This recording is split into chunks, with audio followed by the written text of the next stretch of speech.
मैं doctor Bhagwanaram Bishnoi government law college Bikaner से बोल रहा हूँ। आज टीपी के लेक्चरर्स की सीरीज में हम सेक्शन 105 से लेकर के 114 तक का अध्ययन करेंगे। पट्टा, इमूवेबल प्रॉपर्टी का पट्टा किस तरीके से होता है, पट्टा क्या है, पट्टे की परिभाषा क्या है, आवश्यक तत्व क्या है और पट्टे की जब्ती से आप क्या समझते हैं, इस बारे में चर्चा करेंगे। Be careful. Lease of immovable property section 105 से लेकर के 114 तक बहुत इंपॉर्टेंट है। इसमें से एग्जामिनर एक क्वेश्चन बड़ा या दो छोटे प्रश्न आ सकते हैं, इसलिए इस चैप्टर को आप इग्नोर न करें। अचल संपत्ति के पट्टा परिभाषा। पट्टा अचल संपत्ति के उपभोग के अधिकार का ऐसा अंतरण है। पट्टा अचल संपत्ति के उपभोग अर्थात राइट टू एंजॉय करने का एक ऐसा अंतरण है जो निर्धारित अवधि सर्टेन टाइम के लिए किया जाता है। अवधि अभिव्यक्त एक्सप्रेस इम्प्लाइड और अनंत काल परपेचुइटी काल के लिए भी हो सकती है। कीमत दे दी गई है, प्राइस पेड और प्रॉमिस या देने का वचन दिया गया है।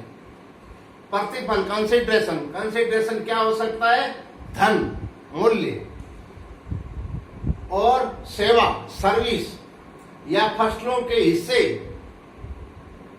जो क्रॉप्स फसल है, शेयर ऑफ क्रॉप्स फसल पर ठेके पर दिए फसल का हिस्सा आना या कोई मूल्यवान वस्तु any other than things of value valuable चीज उसके लिए दी जाती है, या तो पेड कर दी गई है या प्रॉमिस किया गया है। और कीमत का भुगतान निश्चित अवधि या स्पेसिफिक ओकेजन निर्दिष्ट अवधि के अंतर्गत किया जाना चाहिए। और ये करता कौन है, अंतरिती ट्रांसफररी। किसको करता है, अंतरण करता है ट्रांसफरर को। यहां लेजर लेजी जो है इसको कहते हैं लेजी, अंतरिती को, यहां ट्रांसफरी को क्या कहेंगे, लेजी, लेसर को करेगा। तो ये हुआ पट्टा की परिभाषा कि ये राइट टू एंजॉय उपभोग करने का अधिकार है पट्टा अचल संपत्ति में, और उसके बदले में निर्धारित अवधि होती है। अवधि स्पष्ट भी हो सकती है, इंप्लाइड भी हो सकती है, कीमत दे दी गई है, प्रतिफल है, प्रतिफल धन है या सेवा है या शेयर ऑफ क्रॉप्स है या कोई मूल्यवान एनी अदर वैल्यूबल थिंग्स होनी चाहिए। और ये कीमत का भुगतान सर्टेन पीरियड या स्पेसिफिक होना चाहिए। और ये करता अंतरिती को, यहाँ पट्टा करता को हम क्या कहेंगे, पट्टा करता और पट्टेदार को हम लेजी कहेंगे। लेजी देगा लेजर को। इसके आवश्यक तत्व, पट्टे के आवश्यक तत्व में 5 P है। इससे आपको याद रहेगा 5P क्या है, पक्ष पार्टी होनी चाहिए, पट्टे में 2 पार्टी होगी। संपत्ति प्रॉपर्टी होनी चाहिए, कौन सी, इमूवेबल प्रॉपर्टी। अंतरण योग्य ट्रांसफरेबल होनी चाहिए प्रॉपर्टी। मूल्य, उसमें वैल्यू होना चाहिए, इसको कहा गया है प्रीमियम। और समय पीरियड, किस समय के लिए आपने पट्टा जारी किया, जिसमें 5 PI है, पार्टी और प्रॉपर्टी और पार्टिशियल ट्रांसफर और प्रीमियम और पीरियड। ये 5 इसके आवश्यक तत्व पट्टे के हैं। इस प्रकार से पट्टा जारी होता है। और पट्टे में सेक्शन 107 से 110 तक पट्टेदार के अधिकारों के बारे में चर्चा की है, जो कि मैं यहाँ नहीं बताऊंगा, आपको खुद अपनी किताब से देखना है। अब आता है पट्टे की जब्ती। Forfeiture of lease section 111G, पट्टे द्वारा अधिकार दिया जाता है, अर्थात राइट टू एंजॉय। जो अधिकार दिया गया था उस अधिकार से वंचित पट्टा कब जब्त होता है, तो सेक्शन 111 में 3 स्तर पर इसको समझाया गया। पहला है किसी पट्टे में उल्लेखित स्पष्ट शर्त भंग होने पर, वॉयलेशन ऑफ एक्सप्रेस लिमिट, स्पष्ट शर्त भंग हो गई है किसी पट्टे लेजी द्वारा जो है लेजर द्वारा पट्टा किया गया था, लेजर ने स्पष्ट शर्त को भंग किया है, ब्रीच ऑफ एक्सप्रेस लिमिट किया है, तो उसे नोटिस दिया जाएगा, सूचना। दूसरा, री एंट्री का पट्टाकर्ता के पास में पट्टा जारी करने वाले अथॉरिटी के पास में री एंट्री पुनः प्रवेश का अधिकार सुरक्षित होने पर ही पट्टे को जब्त किया जा सकता है, अन्यथा नहीं। दूसरा है डिनाई ऑफ टाइटल डीड्स, हक से इनकार करने पर। ए ने बी को पट्टा दिया, बी कह रहा है कौन होता है, हक से इनकार करने पर उसे नोटिस दिया जाएगा। री एंट्री का अधिकार, पुनः प्रवेश अधिकार उसके पास सुरक्षित होना चाहिए। फिर है तीसरी स्थिति आती है दिवालिया होने पर, इंसॉल्वेंसी। मान लीजिए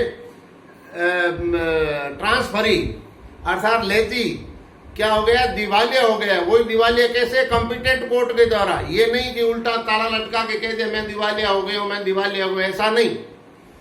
कॉम्पिटेंट सिविल कोर्ट, दीवानी न्यायालय द्वारा घोषित अगर हो गया है तो जो है उसके साथ आप ट्रांजैक्शन नहीं कर सकते, कॉन्ट्रैक्ट एक्ट में आपने पढ़ा है, तो उसे भी सूचना दी जाएगी और री एंट्री का अधिकार सुरक्षित होगा तो पट्टा जब्त किया जा सकता है।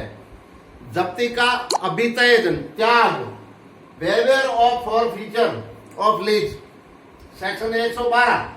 त्याग कब माना जाएगा, कि सेक्शन 111 जी में अधिकार मिल गया आपको पट्टे मूल्य के, जिस पर शर्त को भंग किया है, हक से इनकार किया है, दिवालिया हो गए, और उसके बावजूद भी जो है पट्टाकर्ता बार बार लेजी को लिखता है, किराया लेता है, किराया लेने के लिए लिखता है, किराए के एवज में कोई अन्य विषय वस्तु सब्जेक्ट मैटर प्राप्त करता है, तो माना जाएगा कि जो 111 जी में जो उसको अधिकार मिला था वो त्याग दिया। एक बार अधिकार त्यागने के बाद में पुनः उस अधिकार का प्रयोग वर्जित है, नहीं कर सकता। एक बार त्याग दिया, हमेशा के लिए त्याग दिया, फिर पट्टा जब्त नहीं कर सकता।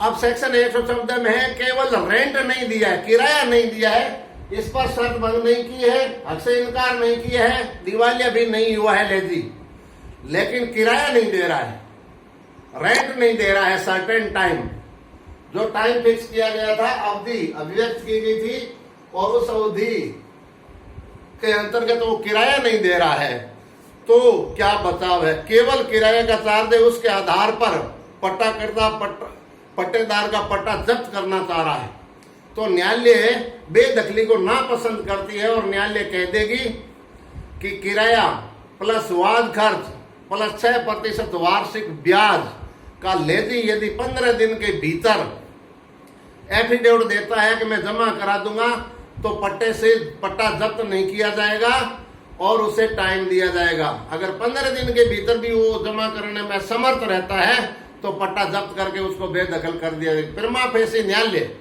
पट्टा जब्ती को नापसंद करती है।